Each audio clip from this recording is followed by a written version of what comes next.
Hey everyone, and welcome back for another episode of my Middlesbrough career on FIFA 15, and we are hot off the heels of an absolute battering.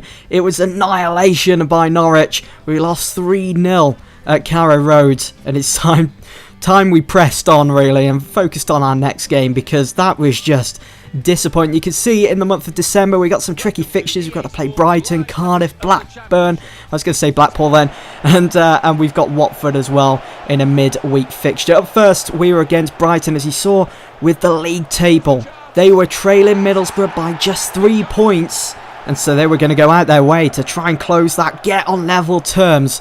And it looked like it was going to happen as they scored the opening goal with just 13 minutes gone of this game. We had to wait until the second half, just 5 minutes into it, before Adam Clayton had found the equaliser, who was on a yellow card. He was a bit of a physical player in this game, getting stuck in and having a go at Brighton. And then we were knocked back a peg yet again. We found ourselves trailing the game by a goal. It went 2-1 to Brighton, just 2 minutes removed after we scored that equaliser. But with just 10 minutes to go of the game, we were back in this with a shout, with a goal from Jet Emmanuel Thomas, the new signing from the summer. And as the saying goes, you don't score until you score, and we did just that. Ensue with the winner from a very late corner, simple header straight past the keeper.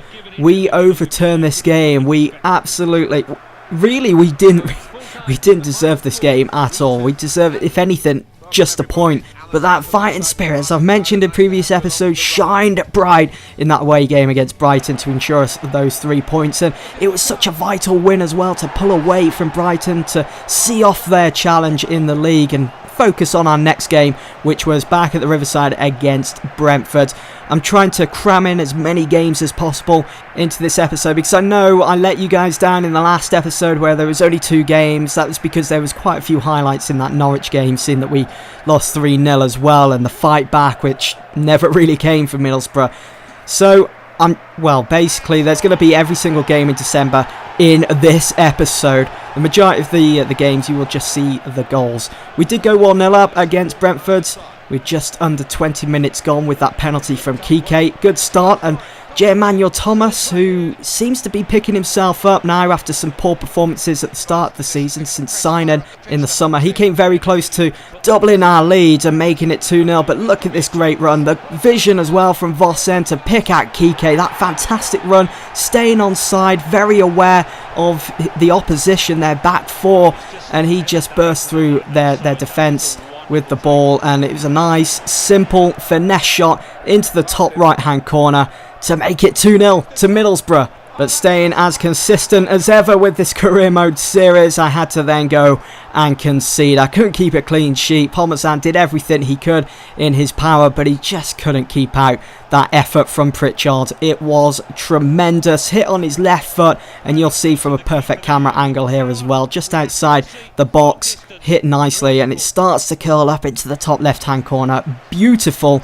I probably put that down as a contender for goal of the month, or maybe goal of the season so far for the opposition. It was good stuff, and we did hold in there for the 2-1 win. So 2 wins so far in the month of December, looking very good. And in the last episode, after that loss against Norwich, you guys will remember that the headline was reading, "PAYTON under scrutiny. He could be on the way out of the Riverside, heading out the exit door as Middlesbrough manager." But now they're saying that PAYTON is the right man for the job, as Borough sit on top of the mountain, way past the halfway point in the season. With just 20 games gone, there's only 16 remaining. That's going to fly by.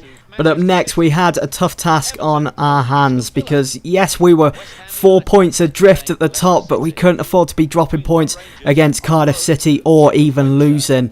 We need to keep this momentum up. We need to keep that winning mentality within the side. You can see that as well, there were a few players' contracts which needed renewing. I didn't go ahead and offer any new contracts at the moment. I was looking at maybe renewing Whitehead's contract, but I know that he's getting older now, and maybe I can look for a replacement in January, or maybe at the end of the season. If we do get promoted, maybe I can replace him with the transfer budget that we're going to be given.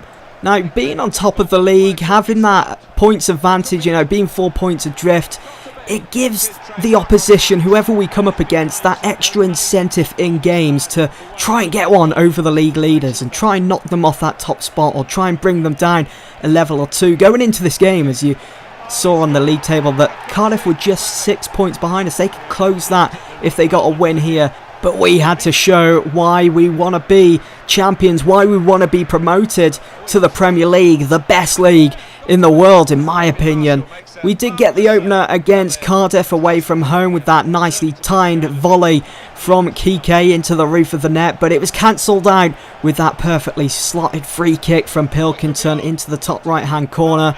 You know, it was minutes later when we conceded that free kick, and it's just this consistent pattern. It's so frustrating. It's almost getting me down now when I'm having to play as Middlesbrough on FIFA, but we got the win. That's the main thing. I keep turning to that and thinking, we got the win, we got the 3 points, we're all good.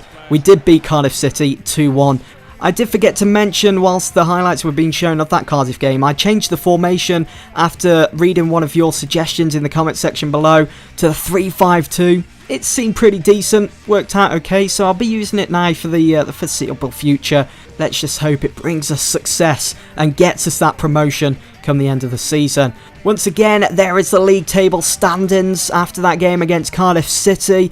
You can see that it's Middlesbrough and Fulham, the only two teams really battling it out at the moment for top spot. But Fulham had Watford breathing heavily down their neck at this point. Just 2 points adrift of Watford, and so Fulham players will be watching this midweek fixture between Middlesbrough and Watford with a very keen interest. You can just imagine the Fulham players in their hotel room celebrating at that decision by the referee to give Middlesbrough a penalty with just over 10 minutes gone of this game. They probably went into raptures when Kike converted it into a goal in front of the travelling fans as well at the Riverside. We had a very, very tight grip on this game, but would we concede after scoring that penalty? Yes, we would. Of course. What else do you expect? Of course we would go on and concede. Of course Watford would get an equaliser. It's just the way it's been for almost every single game this season. There's just no let-up. And those Fulham players in their hotel room probably sunk back into their comfy chairs thinking, Watford are going to win this, they're going to turn it around, because they certainly did show signs of turning this game around completely on its head. But we held in there at the Riverside. Shouldn't really be saying that, it should be our little fortress. But we failed to do anything in the end against Watford, and we came away with just a point. So it's all still wide open at the top of the league, the top three, and it would just get tougher for Middlesbrough as the end of the month was drawing near. We were away at Ewood Park to play against Blackburn Rovers, another team which have been stuck in the Championship now for many seasons. There just doesn't seem a way for them to pick themselves up and get back into the Premier League. But going back to this game, Blackburn found themselves down to 10 men after just 16 minutes gone. It was a poor challenge from Spur on Adoma, which made the refs mind up to give him a straight red. And so, of course, with that advantage, we did go on to score the first goal of the game. With 38 minutes gone, it was Kike, our top goal scorer so far this season. Nice bit of dribbling skill there, just stepping over the ball, bringing it in, and he smacks that, hits the inside of the post, and it just goes across the line, beating Paul Robinson, former England #1 goalkeeper. Blackburn in the second half shut up shop. They were doing their best to not concede. It's almost as if they knew they were going to lose this game, you know, being at a disadvantage, being down to 10 men. They just simply wanted to make sure that they didn't concede any more goals. They didn't want to concede maybe 3 or 4 more goals in front of the home fans, you know. So they knew they were going to lose almost, and they was going to take the loss on the chin and focus on their next game. So that was December in the Championship for Middlesbrough. There was 5 games in total. We won 4 of those. Well, we didn't even lose any. We did draw that game against Watford, but I'm very happy. And we're still top of the Championship, top at Christmas. Doesn't get any better than that. Things are looking good, and the transfer window is about to open. You guys are going to have to stay tuned to find out what happens. See you there.